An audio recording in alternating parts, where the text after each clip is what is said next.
What's up guys, it's Lord Botha here with another video, and I'm going to be honest with you, this video is probably going to get me a lot of hell. And I'm not going to get it from just the pronouns in bio crew, I'm going to get it from people who are also probably followers of the Fellowship and things like that. Because I'm here to report that House of the Dragon has fallen. That's right, House of the Dragon is clearly going down the path of being a woke show. There's been a lot of cope in the few hours since the last episode came out, but it's very apparent what direction this show is going to go down. Now, originally, I didn't actually plan to do any kind of talking on House of the Dragon. I wasn't making videos yet for my channel when the first season was out. I was also late to the first season because after everything that happened with Game of Thrones and also seeing that there were going to be black Valyrians in this show, I just wasn't interested. But after hearing a lot of people talk really highly about the show, I decided, you know what, let me give it a chance. And I did watch House of the Dragon Season 1. It was actually very good. I thought the plot was very intricate, the acting was phenomenal, the CGI and sets, everything about it looked good, and I was really sold on the show. I was going to make an in-depth review actually of both Season 1 and Season 2 following Season 2's end. However, the tone of those reviews, if I do make them, is going to be very different now if they continue on the road that I think they're continuing on. And again, when it first came out that the House of Velaryon, they were going to make those characters, those lords, black, a lot of people grumbled and they didn't like it, me included, and I decided it was one of the main factors I didn't want to watch the show. I'm not real big on race swapping for any reason. However, when I did start watching the show, I understood people were able to make a defense of it. They were saying that the race swapping made sense because you could then make the argument that Rhaenyra's children are definitely not her husband's, who's half black, because these kids are clearly Caucasian. It felt like cope at the time, but I let it slide, and I think a lot of people let it slide and used it as a justifiable reason. However, in Season 2, the DEI, the diversity, has gone through the roof. We now not only just have the Velaryons as black, we have a black archmaester. We have Adam and Alan, who are supposed to be the bastard sons of Corlys Velaryon. We have the Black Knight, who is supposed to be friends with Aegon Targaryen. And all of it leads up to the one question, which is, what event or ruler led to the mass extinction of the diversity of people in Westeros that gave us the world of Game of Thrones later on? It didn't seem to make sense, and honestly, it felt off from the beginning. But we coped even then. We said, well, you know, the knight, he's a background character, so who really cares? The archmaester, it doesn't make sense, but, you know, we can roll with it because maybe he's from a different land and he came to Westeros or something. Maybe there's more to his story that way. And of course, Corlys Velaryon's sons, we can argue that, well, it makes sense that they be black because, you know, he's black. We tried to cope hard and tried to make excuses for these, even though we knew that they were clearly diversity choices. The next thing we need to come to accept is that they are clearly smoothing out the flaws and the edges of the female characters in this show. Specifically, Rhaenyra. A lot of the character flaws that she has in the first season seem to be not addressed in the second season. They also depict her slapping down one of her lords in view of everyone in this episode because he questions her judgment openly.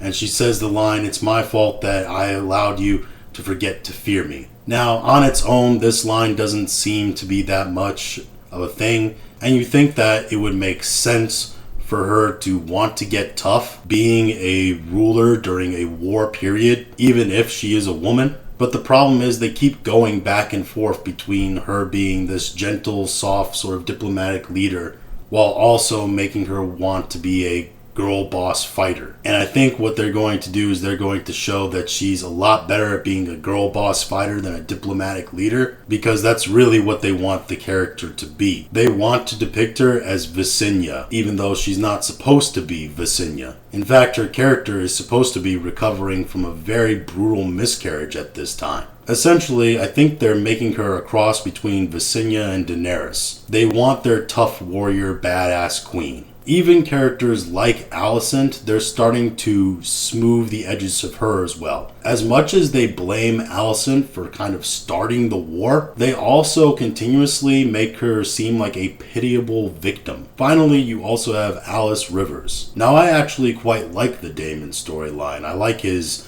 Luigi's Mansion meets King Macbeth storyline. But it's very obvious that he's going to become very reliant on Alice Rivers. Now, this story on its own might actually be interesting, him becoming reliant on the power of this magical woman who wields some kind of dark force. However, I believe they're going to use it as just a catalyst to wield the power of womanhood over the head of a strong man like Daemon. And the final thing about this show that makes me think it's going to go down a dark, woke path is that kiss. We all know what I'm talking about. The kiss between the White Worm and Rhaenyra. None of that is in the book. None of that is in the lore. They purely did it in the show because they wanted to put it in there. The showrunner is a known shipper between Rhaenyra and Alicent. And Emma D'Arcy is a non-binary person, and I honestly don't know if she's attracted to men or women or whatever, but I'm gonna think that she's probably attracted to women because it was actually her idea, from some of the sources I've seen, to do that kiss, and they decided to keep it and put it in the show even though it wasn't earned. It doesn't make any sense to be in there. In fact, the White Worm's character doesn't really make sense. She goes from a prisoner to the hand of Rhaenyra in about, a couple months. And that's in their time. In the show time, it's even shorter than that. It seems that she's more a hand of the queen than Corlys is, and he's supposed to become the new hand of the queen. But, they did it because they obviously are going to try to put them in some kind of either love triangle or have them actually become just full lovers and forget Daemon. And while they only kiss in this episode, I would guarantee you that in the next episode or the one after that, one of them, they're gonna be knocking boots. They want to do it, they're going to do it. And if you're just denying that it's gonna happen, all you're doing is coping. Now, they might have her, the White Worm, turn heel and actually betray Rhaenyra at the end or later on. I wouldn't put that past these kinds of writers and Game of Thrones in general, but I also wouldn't put it past them to put the LGBTQ relationship as the tragic true love relationship. For them to do the whole, I love her and she loves me because she's the only one that's ever loved me for who I am, not what I can give them. It's clear that they might do that. Now, I can hear some of the rebuttals. People are going to say, well, Game of Thrones is used to having gay characters in it. And while yes, that's true, gay characters, even prominent gay characters, are normal for Game of Thrones. However, Rhaenyra has gone almost 40 years of being a straight woman in this world. There has been no inkling at all in this time throughout the show or anything like that she's ever swung that way. There are some minor hints in the book that she might have had some attraction to Alicent, but that's really shippers who are just taking small things from the book and trying to apply it at a larger level. And if we're going to come after the wokies who are trying to use small things in the deep lore of Star Wars to try to justify some bullshit retcon, then we have to also call out the use of this small little thing in the book to justify something that retcons an entire person's sexuality in this show. Now, I know I'm going to get flack for this take on sort of both sides of the pop culture war, but the point is here, if we're going to call this stuff out in shows like The Acolyte, which, to be honest, is a far worse show, just at a production level. It looks worse, it feels worse, the writing is worse.